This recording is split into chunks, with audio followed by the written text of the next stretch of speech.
Hello, everyone, and welcome back to Omori. We're on the next part of the Sweetheart's Castle, so we're continuing on. We have things to collect, like picked up a pearl just lying on the ground. How convenient. Lift to the royal chambers. Remember, you're not allowed to hail a beautiful suitor and perfectly handpicked by Sweetheart. And while we traverse this dungeon, I will extrapolate on the nature of Western RPGs as opposed to JRPGs for another 3 hours. No, I'm not going to do that this part, but I wanted to acknowledge that it keeps coming up, and it's probably because I have Morrowind on the brain. Oops. This is also a pretty traditional JRPG when all things are said and done. Given that it's based off of Earthbound, which is based off of Dragon Quest, which is like the traditional JRPG. It's a family tree that makes sense a good amount. So Space ex-boyfriend was Sweetheart's ex-boyfriend. There's continuity here. Yes. Are we gonna get them back together? Maybe.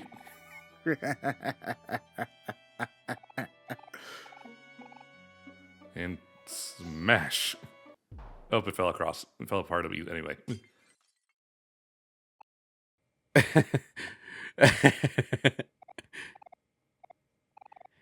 You've done it. I didn't do anything. I'll gladly take credit for it, though. Sure. These little mole guys are very cute, though. They're also very stupid. Yeah. Well, that's part of what makes them cute. So the dumber something is, the stupider it gets. Wait, she's replacing the ex-boyfriend statue with a statue of herself. Yeah, her only true love. I didn't need to know that about your private life, sweetheart. And you don't need to broadcast it with a pair of giant marble statues, either. Wait, what's with the book that has a heart on it? Is that an item you can take?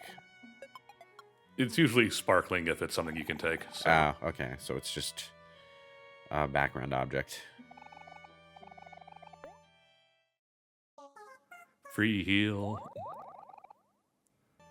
You found a body pillow. That's what that's weapon for Aubrey. It's a weapon? Yes. Anything that is in purple text is equipable. And it's just better than what we have, so on it goes. Okay. And we have Cool. magical teleporting strawberry cakes. You know, if that body pillow is sturdy enough to use as a weapon, it must be a terrible body pillow. Wait, what? Magical teleporting strawberry cakes. Can this teleport us out of the dungeon? No, it takes us to a separate area where we get an item, and then we have to come right back. Ah, okay. Sweetheart's private getaway, but more importantly, we got a teapot, a weapon for Kel. I mean, a for hero, sorry. Is every character's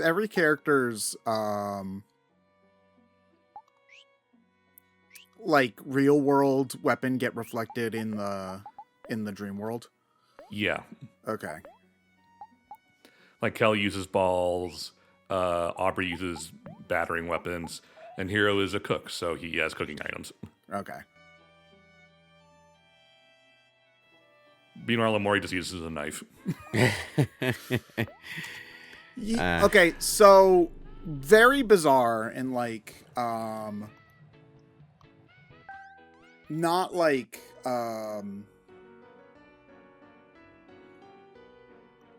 not like related necessarily, but this dungeon reminds me a lot of the Nerd Castle from Super Paper Mario. A little bit, yeah. It obviously the theming is very different, but just the vibe reminds me of that. What? Quirky mini boss squad. Why did we I get love me a good quirky mini boss squad. Why did we get an extreme close-up of his pixel-ass model? Because they're hyping Sir Maximus II up to be a threat when he's really not. We killed his father, so now we have to kill him. Wait, did we straight up kill his father? Yeah, we killed Sir Maximus first. I am Sir Huh. Maximus II. You killed my father. Prepare to die. No, you're the one who should be prepared to die because we're the protagonist and you're not. Stop saying that. Ooh, he can do multi-hit attacks. That's like always secretly the best attacks in any RPG, is anything that can do more than one hit at a time. Because it's so easy to exploit and have it do way more damage than it really should. I'm thinking back to most of the RPGs I've played, like most Shin Megami Tenseis, Bravely Default especially. The one in Paper Mario is just basically broken, and it's the only thing anybody does, which makes watching playthroughs of a lot of Paper Mario games actually boring, because it's just like, oh, you're just gonna power bounce. Okay, well, that's not super fun to watch. It really does depend on what the damage cap on a single hit is and how easy it is to hit it. But you're right in that, like, say, doing 8 weak attacks for Hasotobi, I think the attack is called in say the Persona games, is a lot more potent than just doing 1 severe attack, or even 2 severe attacks. It also depends on how defense works in any given game. Yeah. And this is especially true in games with low numbers. Because often if a game has a low, like, damage threshold, there will always be, like, a minimum of, okay, you'll always do 1 damage. Well, alright, if your really strong attacks are doing, like, 5 or 6 damage at a time, it's maybe more effective to just do 4 ones and save MP. For mostly the same damage. Yeah. The other thing in Persona's case specifically is that, like, a lot of the multi-hit attacks are specifically physical attacks, and physical attacks have a chance to do a critical hit, which knocks the enemy down even if they don't necessarily have a weakness to it. So every multi-hit physical attack is multiple chances to do a critical hit. So, when you do the attack, one of them will crit something more often than not. Combine that with a crit rate boosting buff, and it gets a bit crazy. What boosts crit rate in Persona? Skills like Rebellion enhance the crit rate in general. Okay. But it's not like a spell. It is a spell, yeah. I say skills because skills is just the blanket term for anything your persona does. Oh, okay, fair. Alright. I haven't played a Persona in a long time. I played, like, the first 30 hours of Persona 3 Portable way back in, like, 2012. Which sounds like a lot, but then you remember it's a Persona game, so I got, like, 3 dungeons in, maybe. I don't think I didn't meet a Trenchcoat guy, even, that everybody likes, so... Well, you probably met him during the story, but you didn't recruit him. He didn't leave a lasting impression, so I probably didn't talk to him much, at the very least. He makes a brief appearance at the hospital during the first month, and then sort of vanishes out of the story until you need to go into a neighborhood that's full of street punks to get information about Fuka in the second month. And he bails you out of that shit by headbutting a guy, and then he disappears from the story for an even longer period until he gets recruited. Fuka's the blue-haired girl who's like the I'm gonna tell you what their weakness is girl, right? Yeah, she's Okay. she's a scanner. Okay, well then, yeah, then he at least headbutted someone, but I don't really remember that part, because again, I played this like 12 years ago. Oh god, I played that like 12 years ago. Oh man, oh I'm old. Oh my bones. Yukari, like a dumbass and against Junpei's reservations, leads everyone into a into the back alley of the station where the street punks hang out. And predictably, they get kind of offended by her haughty attitude and almost beat the gang up. So, do people still hate Yukari, or is that like boiled over mostly? The reason people hate Yukari has to do with her behavior in the expansion that hasn't come out for Reload yet. So, jury's still out. Although I will say that her voice actor in Reload has a bit more of a down-to-earth feeling that I think might impact people's perception of her a bit. She has a very like strong complaint. She sounds like she's complaining really hard whenever she complains about something in the original game, which is not necessarily a bad thing voice acting wise, but it does give her a different feeling than her current voice actor does.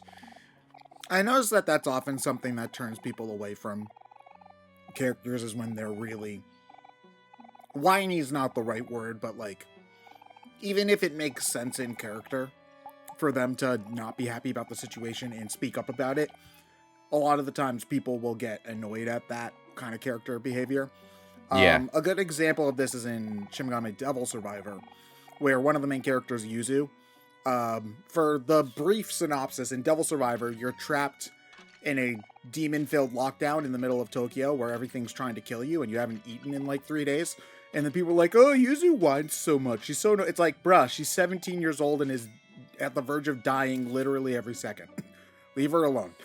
She's earned the right to complain about being hungry and tired when she walks 30 miles every day and has like maybe 3 slices of bread to eat for breakfast, and that's it. All right, chill. But obviously we don't think about that in the moment because we distance ourselves from the characters when we're playing a video game. I like how Mari's room, in lieu of having a picnic blanket, just has a picnic blanket patterned carpet. Okay. Sweetheart knew. She knew that that would be the designated picnic spot.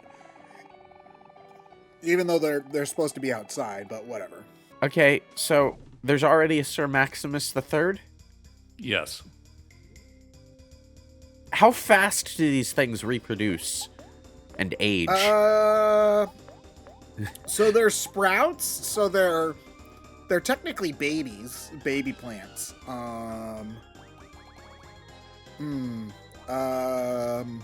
I know plants don't reproduce in the human way, so the age doesn't matter so much. But yeah, like they I don't know, maybe they're all like falling off the bud like immediately. Is the fight the same every time? Yeah, basically, they just have more stats. That's impressive that the gene pool improves so quickly.